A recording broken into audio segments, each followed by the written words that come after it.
Hoy vamos a ver la última unidad, que es la unidad 4, y esta es la primera parte. Ahora vamos a entrar a la unidad número 4. En esta unidad vamos a ver el proyecto autoritario como alternativa recurrente. Abarca los años desde 1955 hasta 1983.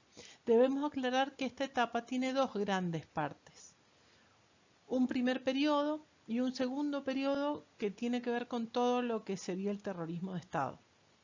Vamos a ver uno a uno cada uno de esos partes.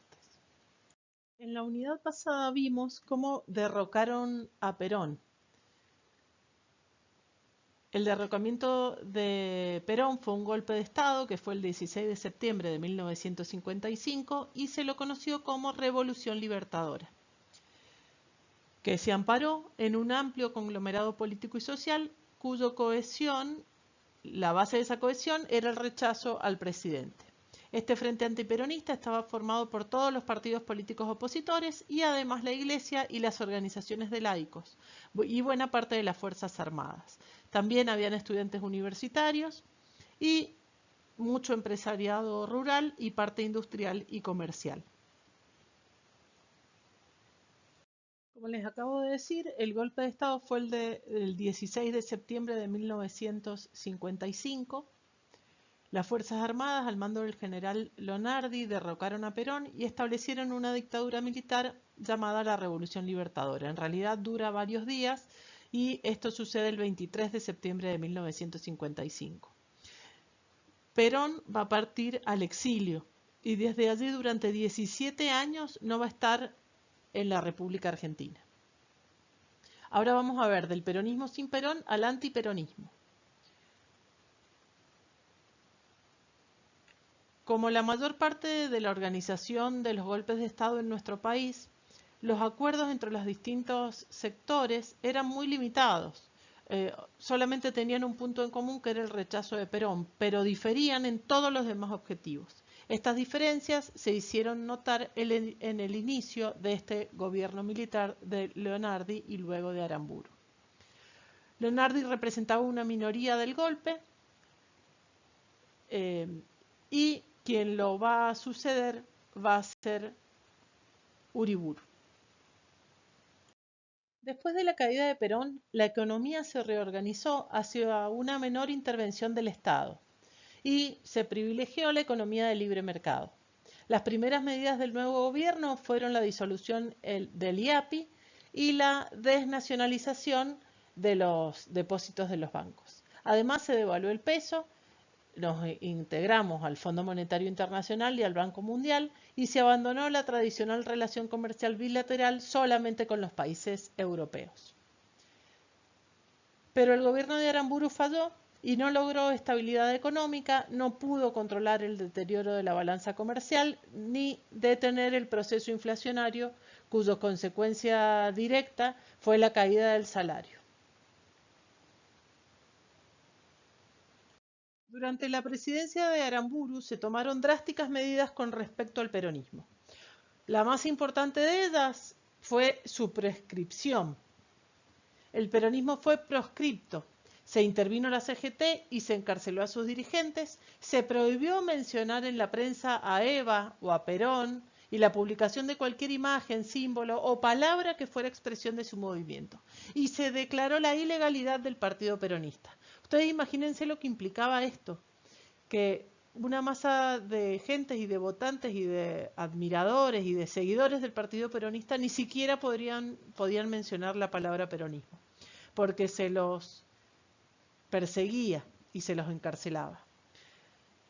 Pero el peronismo, obviamente, siendo un movimiento tan grande, en 1956 tenía gente a su favor.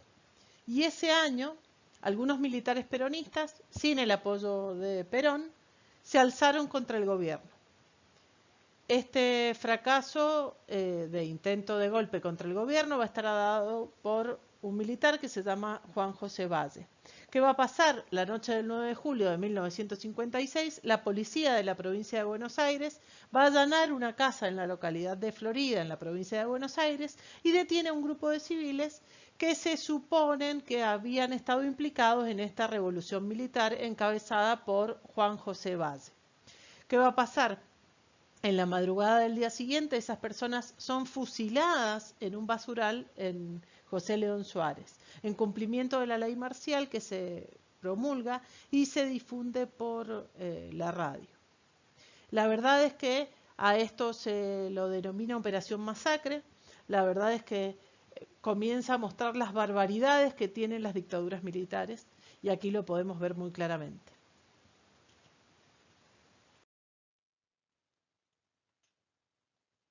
Los gobiernos dictatoriales de esta época y solo de este periodo, no de los periodos futuros, en este periodo van a ser provisorios. ¿Qué quiere decir que tengan carácter provisorio? Que la principal tarea era volver al país hacia las nuevas elecciones nacionales. O sea, hacían un golpe de Estado, sacaban al presidente, pero la idea era que pudieran llamar a nuevas y futuras elecciones. Vuelvo a insistir con esto, porque esto no va a ser así a futuro. Por ahora es de esta manera. Pero ¿qué hace este gobierno? Otra de las medidas fuertes que toma el gobierno de Aramburu es derogar la Constitución de 1949 y volver a la Constitución de 1853. Y además, un hecho muy importante es que la Unión Cívica Radical se va a partir entre Unión Cívica Radical Intransigente y Unión Cívica Radical del Pueblo. La Unión Cívica Radical Intransigente va a estar formada por los seguidores de Arturo Frondizi y los de la Unión Cívica Radical del Pueblo por los seguidores de Ricardo Balbín.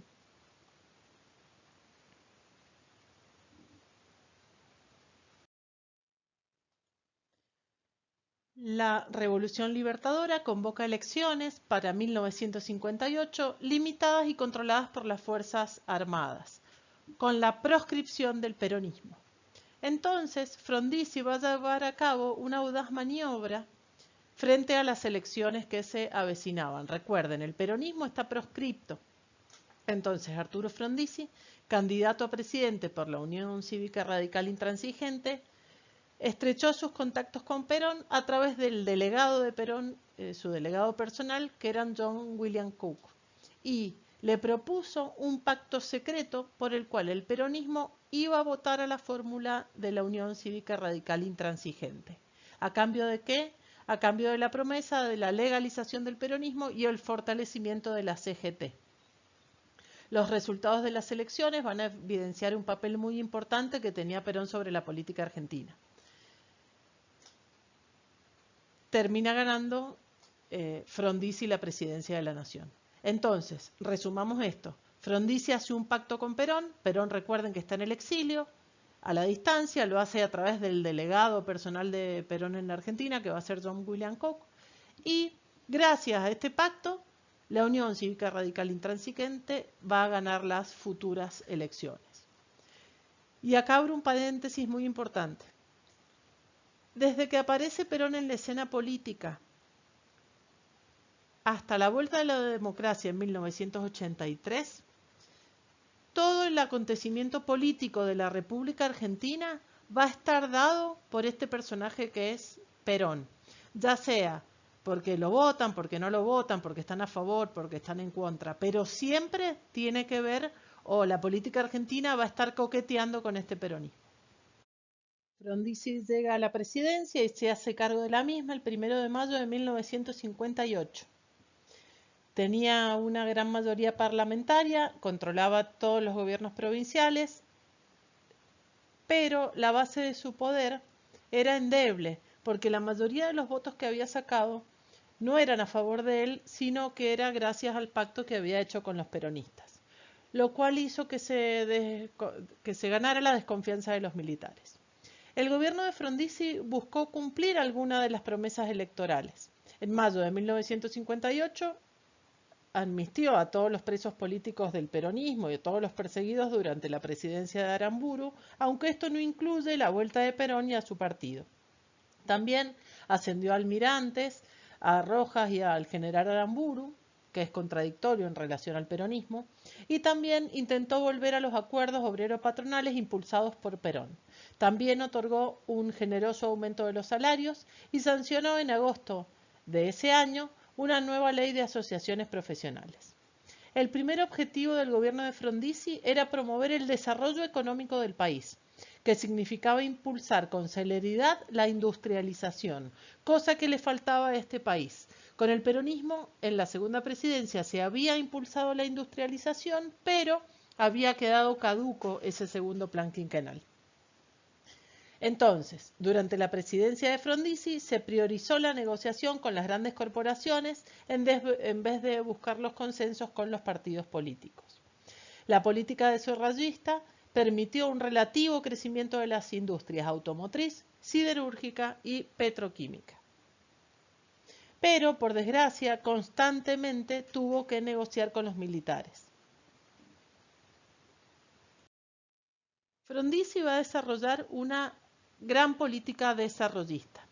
La política económica desarrollista se basa en el desarrollo industrial, o sea, acero, celulosa, maquinarias y químicas, en el impulso de las economías regionales para integrar la economía nacional y en la explotación de los recursos naturales.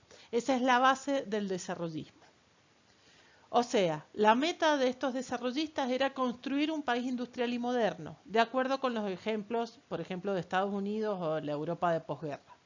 Los desarrollistas criticaban el modelo agroexportador tradicional que estudiamos en toda la unidad 1 y que seguíamos teniendo porque creían que era insuficiente ser solamente exportadores de materias primas. Consideraban importante fomentar y tener industria nacional, sobre todo industria pesada. Si bien la Argentina había tenido industria liviana, bienes de uso y bienes de consumo,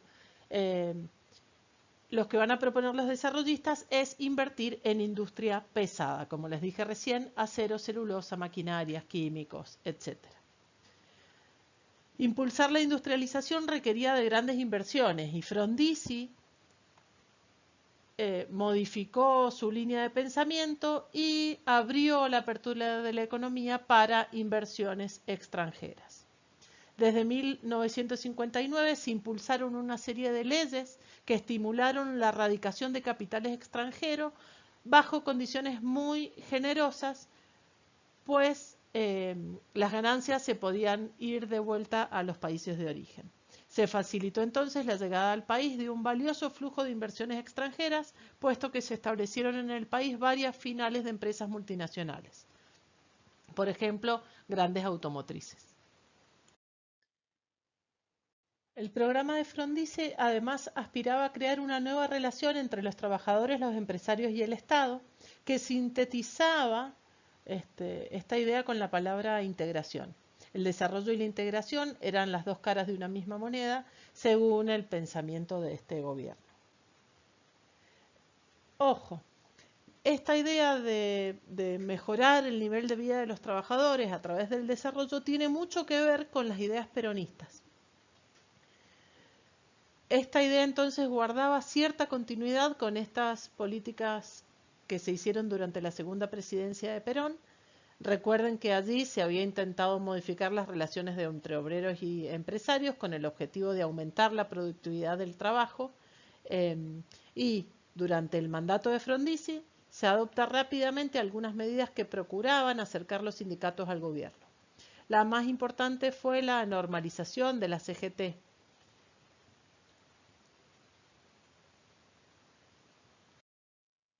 Pero toda esta movida no le va a ser tan fácil a Frondizi. Se intenta una política social, pero este proyecto de integración y de desarrollo que busca Frondizi va a chocar con muchísimas dificultades. ¿Cuáles son? Primero va a chocar con los sindicatos, porque acuérdense que no deja de estar proscripto el peronismo. Entonces ahí van a tener un gran choque con los sindicatos que eran básicamente peronistas. Después, el acercamiento a los dirigentes sindicales se vio dificultado por la actitud de Perón también. La política integracionista podía verse como un intento de Frondizi de apropiarse de esta base social de Perón. Entonces, y esto también es muy importante, Perón durante todo su exilio no va a dejar que en la Argentina exista algún otro líder político con las características que tiene él. No va a existir nunca hasta su vuelta, un líder político que él deje brillar en su ausencia. Y además va a chocar, la presidencia de Frondizi va a chocar con los propios militares. Y por último, el crecimiento económico logrado durante la gestión de Frondizi va a entrar a finales de 1961 en un nuevo ciclo recesivo. Inflación, escasas cosechas de ese año, esto va a traer muchísimos problemas con la balanza comercial de pagos, el crecimiento de la deuda externa y los condicionamientos impuestos por el Fondo Monetario Internacional ante esos incumplimientos van a complicar los últimos años de gestión de la presidencia de Frondizi. A nivel internacional, va a haber un hecho histórico durante la presidencia de Frondizi, que es la Revolución Cubana. El 1 de enero de 1959 entran a La Habana, Cuba, un grupo de revolucionarios. A la cabeza de ese grupo de revolucionarios está Fidel Castro y el Che Guevara, y toman y derrocan al presidente Fulgencio Batista. ¿Por qué esto va a ser muy importante? Porque va a repercutir en la política internacional. Entre esa política internacional va a repercutir en la República Argentina. ¿Por qué? Porque la relación de Frondizi con los militares se va a resquebrajar. La verdad es que Frondizi no la tuvo fácil durante su presidencia. Tuvo más de 30 planteos militares, es decir, presiones para que el presidente adoptara condiciones que los militares le imponían sobre sus políticas. Muchísimas veces lo lograron. Por ejemplo, fue desplazado Frigerio de la Secretaría de Relaciones Económicas y Sociales y en su lugar pusieron, por ejemplo, a Álvaro Alzogaray. O sea, los militares que ya habían derrocado al gobierno anterior no dejaban de molestar a este gobierno. Y estos mismos militares son quienes desconfiaban de Frondizi. Recuerden, Frondizi llega de la mano de Perón al gobierno. Y luego de la Revolución Cubana van a creer que es comunista. Uno de los últimos y más importantes planteos militares que se producen van a ser a propósito de la Revolución Cubana. Como les dije recién, en 1959 Fulgencio Batista es derrocado y en su lugar toma la presidencia Fidel Castro. Desde distintos sectores del gobierno argentino se van a pronunciar entusiastas con este movimiento revolucionario. La simpatía que tenía este gobierno por esta cuestión cubana va a caer muy mal a los militares argentinos. Recuerden, la Revolución Cubana se da en el contexto de la Guerra Fría, o sea, Estados Unidos en oposición a la Unión Soviética. Cuba va a estar del lado de la Unión Soviética. Entonces, mientras Estados Unidos endurecía cada vez más sus posiciones frente a Cuba, el presidente argentino va a llevar a cabo una audaz maniobra. En agosto de 1961 mantuvo una reunión secreta con uno de los dirigentes de la Revolución Cubana. ¿Quién va a ser? Ernesto Che Guevara, con el objetivo de mediar extraoficialmente entre Estados Unidos y Cuba. Pero no tuvo el éxito que quiso y se filtra la noticia de que Frondizi se había reunido con el Che Guevara y esto va a agudizar la desconfianza del ejército que tenía sobre Frondizi. Y esto va a precipitar el golpe de Estado que le van a hacer a Frondizi. A principios de 1962, la situación política de Frondizi era súper delicada. Tenía partidos políticos en contra, tenía a los militares en contra y ya cercanas a las elecciones para renovar diputados y gobernadores en 1962 y ante el problema de la proscripción del peronismo, el gobierno va a optar por permitir su participación a través de algunos partidos neoperonistas. Ante la presión militar, el gobierno anula las elecciones, pero la suerte del gobierno ya estaba echada. El 26 de marzo de 1962, los comandantes del ejército pedían la renuncia de Frondizi y lo ponían preso y lo llevaban a la isla Martín García.